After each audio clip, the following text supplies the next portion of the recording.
So good afternoon, everybody. My name is Sophie Tracy, and I'm a PhD candidate here at the Faculty of Law at the University of Oxford. And I'm also a tutor in human rights law to undergraduates at Exeter College.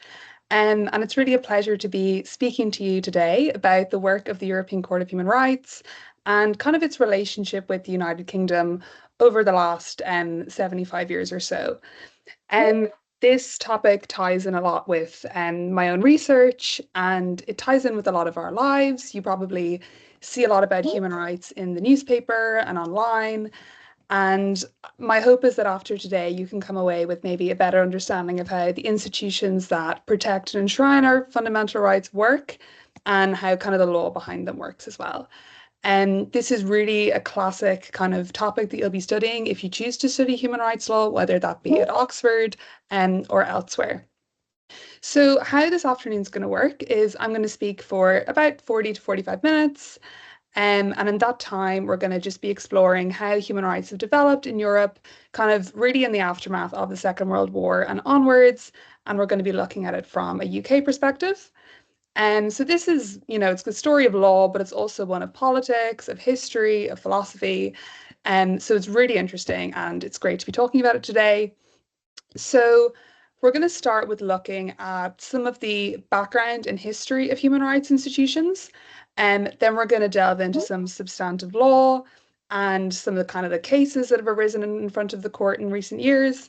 And then finally, we're going to look at some contemporary challenges to human rights in the United Kingdom in the present day.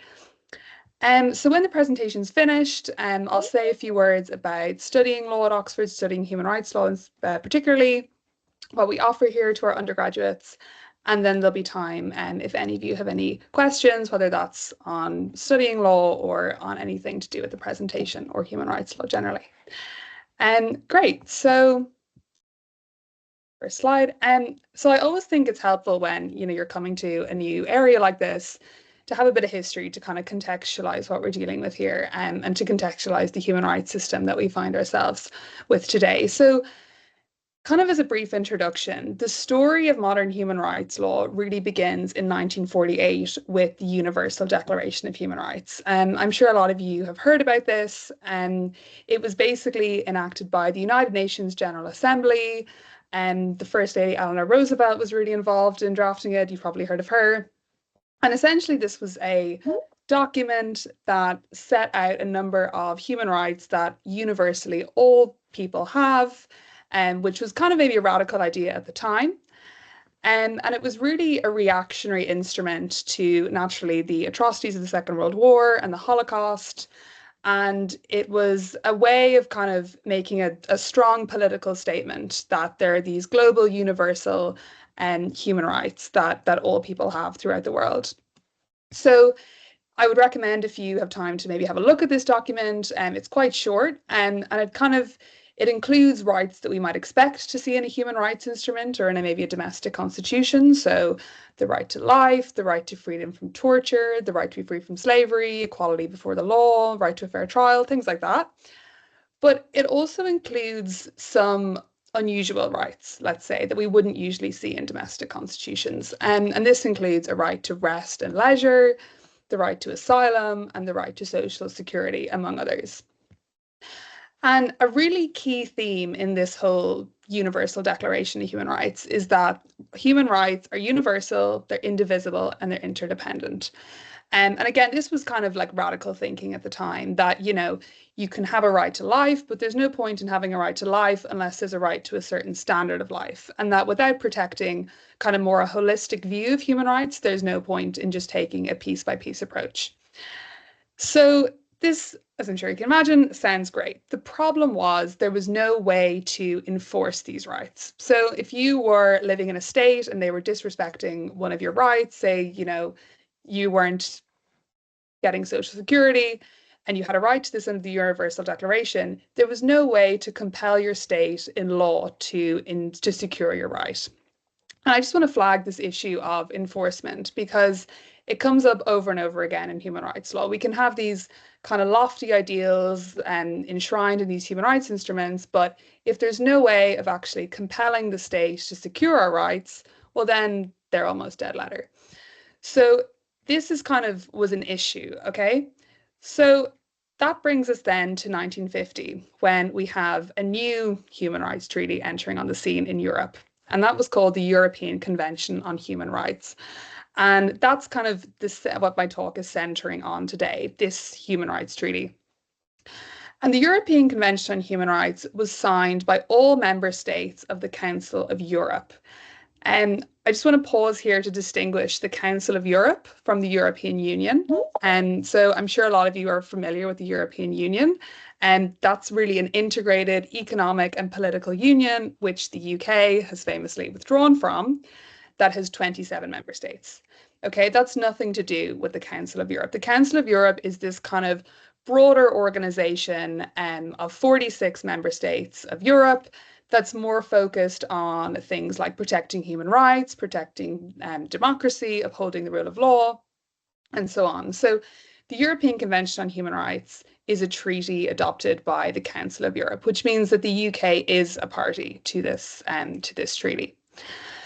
And I suppose the European Convention on Human Rights can, similar to the Universal Declaration, be classified as this kind of broadly reactionary instrument. Okay, so if we look at the date that it came in 1950. So Europe is still rebuilding itself in kind of the ashes of the Second World War. And there's all sorts of European specific things that it has to grapple with. Okay, so the first, as I'm sure you can imagine, is the threat of the kind of burgeoning Soviet bloc, the threat of totalitarianism, and this general feeling that there was a need to galvanize Europe as a front, I suppose, that could compete with the US in the West and the USSR in the East. And this was a similar sentiment that would have given rise to things like the European Steel and Coal Community, which eventually germinated to become the EU. And something interesting to note, I think, when we look at the history of the European Convention on Human Rights, is that a lot of legal historians have underlined that the UK Conservative Party, or members of the UK Conservative Party, were quite influential in its drafting, which will come back later when we look at the end of the talk how the UK approaches the ECHR system now and how the Conservative Party now think of an instrument that they had a role in drafting. Okay, so kind of moving to the structure of the European Convention on Human Rights and some of its key features. So structurally, it's quite different to the Universal Declaration of Human Rights. So recall that the Universal Declaration of Human Rights had what we call civil and political rights. So these are rights like freedom of expression, freedom of association, freedom of religion, the right to a fair trial.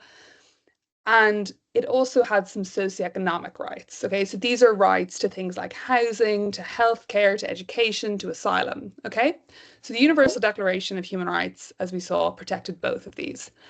This is not the case with the European Convention on Human Rights. The European Convention on Human Rights, if you look at it on its face, solely protects civil and political rights. Okay, socioeconomic rights like housing, health, asylum, so on, these were omitted from the scope of the convention when it was originally drafted. Now, there was kind of a sister document drafted called the European Social Charter, and this includes socioeconomic rights, okay? But this is separate to the European Convention. And one of the key ways that these two instruments are separate is that the European Convention on Human Rights has a court to enforce it. And that's the European Court of Human Rights, which is located in Strasbourg in France. By contrast, the European Social Charter is not enforced by a court. So how that charter works, if anybody's interested, is states do still have to comply with it, but all they have to do is just make reports to various committees to show that they're taking positive steps to fulfill the socioeconomic rights that are included in the social charter. But they can't be taken to court for not complying with the European Social Charter. They can be taken to court for not complying with their obligations under the European Convention on Human Rights. So that would kind of suggest that there's a prioritization going on here of civil and political rights over socioeconomic rights. And you might ask why there is a prioritization of civil and political rights. Well, going back to what we said at the last slide, this was a time in Europe when the real threats that they saw were to the press, we're to having free and fair elections, we're to democracy, we're to freedom of speech, religion, association. These were seen as the real threats of the time in 1950. And so these were the rights that they chose to enshrine and they chose to protect through a court. Um, so there's some kind of unique things about the European Court of Human Rights. And one of the ones that stands out is that individuals can make direct applications to the court. Excuse me. So if we look at a comparative court, for example, the International Court of Justice, individuals living in member states to this court cannot directly make applications to the court. That means that they can't hold their governments to account in before this court. Okay, states take each other to that court, but individuals can't make direct applications. The European Court of Human Rights is kind of unique in that any individual living in a Council of Europe member state can bring their state to the European Court of Human Rights as a party on account of them breaching their rights. Now, I don't know how many people live in the 46 member states, but we can imagine there's hundreds and hundreds of millions. And each of these individuals have a right to make a direct application to the European Court of Human Rights. So on one level, this is very novel. And this can be seen as a positive development because, you're making state accountability real and we're giving people direct access to justice and so on. But it isn't without its problems. And the court at the moment is thousands of cases behind and the amount of applications that are being made. And there are some real questions being raised at the moment as to whether the court is able to keep up with its mandate and to whether it can stay abreast of the thousands of applications that it must deal with. And we can see on the slide there, just to the left, there is a picture of the court. It's kind of a space age looking building. And yeah, that court has an enormous task on its hands in dealing with all the applications that come to it. And the European Convention, just to say, the law isn't only applied by the European Court of Human Rights, it also binds the domestic states that are members of the Convention. And this, as I said, includes the United Kingdom. So the United Kingdom has incorporated the European Convention into its domestic law through an act called the Human Rights Act 1998. So that means that if you're before a UK court, you can invoke one of the rights contained in the European Convention on account of the Human Rights Act 1998. So it does apply domestically, but you can still, if you're not happy with how your domestic courts have applied the European Convention, you can take the state to the court in Strasbourg as a direct applicant. Okay. So kind of moving on to what are some of these substantive rights that are actually protected by the convention. So I've just picked out four, and there are many, and I would encourage you to have a look at them. But I've just picked out four on the slide here that have attracted, I think, a lot of litigation and have been quite significant in the development of the court's jurisprudence. So under Article 2, we have a right to life. Under Article 3, there's the prohibition on torture or inhuman or degrading treatment. Under Article 9, we have our right to freedom of thought, conscience, and religion. And under Article 8, we have our right to respect for private and family life. So these are really quite typical civil and political rights that we might see in a human rights instrument. And we can see that they're not, at least expressly, socioeconomic rights. And when it comes to, I suppose when you look at those rights, they're quite vague in terms of it's not immediately clear what their scope might be or what the scope of the duties they impose might be. And this is common, this is all of law, must be interpreted. And those tasked with interpretation are, of course, the courts. So the European Court of Human Rights is the final authority on interpreting the scope of the rights under the Convention and the duties to which those rights give rise. And the court, when interpreting these rights, could have gone in many different directions. There's many different philosophies of legal interpretation.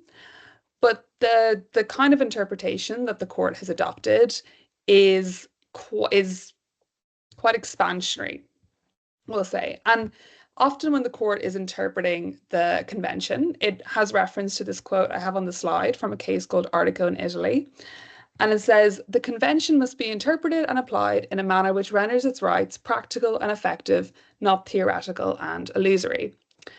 So this essentially means that when they are interpreting, say, what the right to be free from inhuman or degrading treatment is, the court will interpret inhuman and degrading treatment in a way that's practical, in a way that's relevant to the applicant, in a way that's relevant to modern Europe and modern society, and not in a way that's maybe overly limiting or overly originalist or overly exclusionary. And something that's really common in how the court has interpreted the convention is this idea of the convention being a living instrument. That, as we can imagine, a tree or another living thing, something that can grow in light of present day conditions. Okay, so when the court's interpreting the convention, it's constantly coming back to this idea that the convention shouldn't be stagnant and it shouldn't just be shackled to whatever the drafters thought back in 1950. It should grow and develop and reflect the Europe that it purports to govern. And so one of the ways that it's kind of allowed the convention to grow and evolve over time is ruling that sometimes the rights under the convention, which we've seen in the previous slide, can give rise to positive obligations to protect human rights. So just to explain what a positive obligation is. So you can be under a negative obligation to not do something, so to refrain from killing somebody, from torturing somebody, from enslaving somebody, or you can be under a positive obligation to take positive steps to fulfill certain human rights. So that could mean enacting laws to protect your citizens, conducting effective investigations when they're subject to crime, maybe even providing them with certain socioeconomic entitlements such as food, water, shelter. These are all positive steps that the state has to protect that arise out of the rights contained in the European Convention. And as we kind of saw at the beginning, it's not necessarily it doesn't necessarily follow that positive obligations will flow from these civil and political rights that we've seen. This is a choice the court has made in interpreting the convention in an expansionary way with a commitment to rights being practical and effective to the people that enjoy their protection. Okay, so this has all been kind of quite theoretical and historical so far. And so now what I'd like to do is just move and look at some substantive, more granular cases to where the court has really been pushing human rights protection forward with this kind of expansionary view of human rights under the convention and the obligations that arise from them, which can sometimes be positive in nature. And when it comes to interpreting the convention in kind of this really expansive, dynamic way and treating the convention as like a living instrument, the article that, in my opinion, is most relevant is Article 8. And Article 8, if we recall, protects the right to privacy, to family life, and to correspondence. And you might think the right to privacy is pretty straightforward, but if you spend any time looking at the case law, you'll see it's anything but, and a huge range of issues have been found to implicate the right to privacy, and the right to privacy has given rise to a huge range of state obligations to both restrain from taking certain acts and also to take certain acts in order to secure the right. So the first kind of context that I wanted to discuss is environmental rights. In this case, you can see it on the slide. I won't attempt to pronounce it, but it's often referred to in shorthand as the Swiss climate case. And this was a judgment that came out last year, and it was a group of elderly women in Switzerland and took the Swiss government to court. As I said, individuals can make direct applications, whether that's as an individual or as a group. They took the Swiss government to court because the Swiss government's failure to mitigate climate change, so to regulate the corporations causing pollution, the failure to regulate them was breaching their right to privacy, and it was breaching their right to, they argued, grow old with dignity. Okay, and this whole idea that they could grow old with dignity actually came within the scope of their right to privacy, therefore came within the scope of Article 8 and imputed on the state an obligation to protect their right. And in kind of a really historic and incredibly long judgment of the court, these women won. And this was a really landmark decision for anybody involved in European human rights law.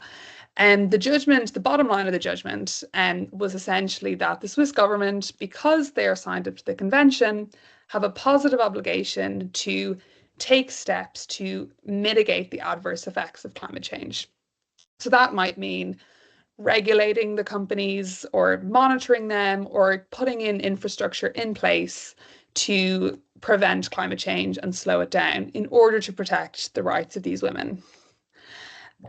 So this, as you can imagine, wasn't necessarily received with open arms by the Swiss government, and nor by the media and in member states across Europe, because what you have to remember is when the court explains what an obligation is arising from a right, this applies to all Council of Europe member states. So the United Kingdom might come before the court and be under the same obligation. So this really kind of sent shockwaves around Europe, that the European Court was suddenly holding its member states to account for taking or not taking appropriate steps to mitigate climate change.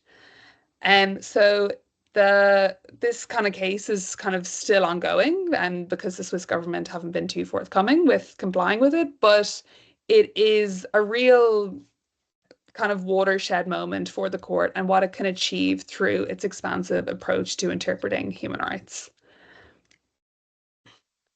So the second context is in the protection of LGBTQI plus rights. And these cases now probably seem dated, but they were really huge step forwards, very progressive when they first happened. So the first was judged in the UK, where the court held that the criminalization of homosexuality was a violation under Article 8. Sorry, I'm skipping ahead. And the second was Christine Goodwin in UK, which concerned a transgender woman who took the UK to court for not granting her a gender recognition certificate. So in both of these cases, the court held that the person's sexuality or their gender identity falls within their right to privacy, which isn't too much of a stretch, and that the UK was under both a negative obligation not to criminalize it or a positive obligation to fulfill it by granting a gender recognition order. So this is just another kind of good example of an area where the European Court has pushed rights forward through Article 8 and in kind of a different context. So a third example, we have immigration, and this tends to be very politically contentious. So it's interesting to see the European Court not shying away from ruling against states and ruling against how they choose to control immigration. So Sen in the Netherlands was a case where I think a 15-year-old child was refused a residence permit to join her parents in the Netherlands, the parents had residency permits. And the court held that this violated her right to privacy or family life, that she should be allowed to join her parents, and that the Netherlands had to grant her a residency permit so she could be with her parents. And to not do so would be violating their positive obligations under the convention. So the fourth context we have is in data protection. And I've really kind of cherry-picked the contentious cases that have come up in the court's jurisprudence. So the case of S and Marper arose in the context of the Northern Irish Troubles, which, if anybody doesn't know, was a war in Northern Ireland that happened from the mid-20th century to the end of it. And basically, during this time, the police service in Northern Ireland had accumulated a lot of biometric data of people that they suspected had been involved in terrorism activities. So things like mainly fingerprints. And they had kept this biometric data on file for ongoing investigations that would be going on for many, many years.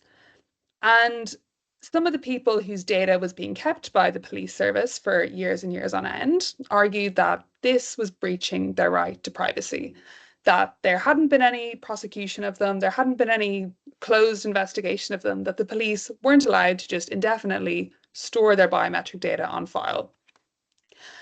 And as you can imagine, this was hugely contentious because the UK government said, well, we're not deleting this data because it's integral to the successful completion of these investigations. We owe it to the victims and the families of victims who've been involved in these terrorist activities to do our best to investigate these crimes thoroughly. And if that means infringing the privacy rights of suspects by keeping their biometric data on file for decades, so be it. So that was the position of the United Kingdom. And the Strasbourg court ruled against them.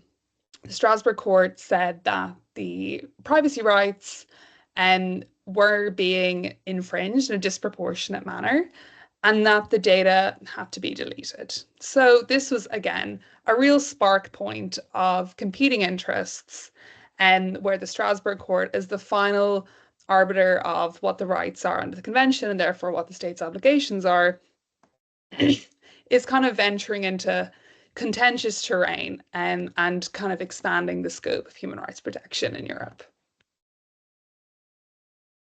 And then finally, another, as we can imagine with privacy, another kind of realm of life that it's been influential in is in protection from the press. So in terms of the court kind of stipulating what obligations flow from the Article 8 right to privacy, and in the UK context, we have Earl Spencer and Candace Spencer in the UK, which was involved Princess Diana, who there had been intrusive media coverage of her, and she argued this amounted to a violation of her Article 8 right to privacy. And in this judgment, the court said that, well, they indicated that if the UK didn't provide remedies for an invasion of privacy, so a remedy is essentially when your legal right in any area of law is breached, the remedy is what you get in compensation. So usually that will be an award of damages or money. So the UK said that, sorry, the court said that the UK was under a positive obligation to provide remedies when there's an invasion of privacy by the press. And another kind of famous case in this context is Peck in UK. This involved a man who was in public, and CCTV footage of him was taken and distributed, and this was also a violation of his Article 8 right to privacy. So I suppose the kind of question from all these cases is, where does this leave us? Because we have seen from kind of the cases that the Strasbourg court hasn't been afraid to push forward with the scope of the convention and the duties that it imposes on states, which can at times be quite onerous. And really what this comes down to is a question of legitimacy, because what a lot of people argue in the UK context, and I have a little article up there on the slide written by Jonathan Sumption, who is a former Supreme Court judge of the United Kingdom. A lot of people argue that it is illegitimate, not illegitimate, but it encroaches on legitimacy somewhat for a court in Strasbourg to be determining what rights should have in a democracy, and that this is better left to domestic states to decide. So this is kind of a threat to the idea around transnational human rights protection that we have with the ECHR system. And the court is aware of this, and it tries to respond to this. And two ways it responds to this is, first of all, with something called the margin of appreciation. And the margin of appreciation is essentially this idea that when there's a very contentious area of human rights, and the court feels that it will be best sorted at the domestic level, it will give the state a margin of appreciation, so a degree of leniency in sorting that human rights issue for itself. Okay, so it won't be as scrutinizing in terms of how it reviews the state's action or inaction that is purported to be in breach of the convention. And tied to this, the court also uses this idea of a European consensus. And this essentially means that when the court is faced with an issue, say the issue is homosexual marriage, right? It will look around other it will look around other European states and it will see if it can glean some kind of a consensus. Okay, so it might say, oh, 35 states have legislation in place for homosexual marriage. So if there is an outlier state that someone argue is that an applicant is arguing breaches their Article 8 right to have be in a same-sex union, we're going to be more scrutinizing of this because there is a European consensus on this issue weighing against the state. Okay, so that's quite kind of technical, but the bottom line is that in its reasoning around the scope of human rights and its jurisprudence, the court does have ways of taking into account the fact that there could be a little bit of a legitimacy deficit. And what some people have called for in response to this is that we have a British Bill of Rights, that if we were to leave the ECHR, we can have a domestic human rights instrument. But again, there's pros and cons to this. But it's definitely something to think about, and it's definitely a live issue that is facing us at the moment. Okay, so that kind of takes me to the end of the substantive kind of portion of the presentation.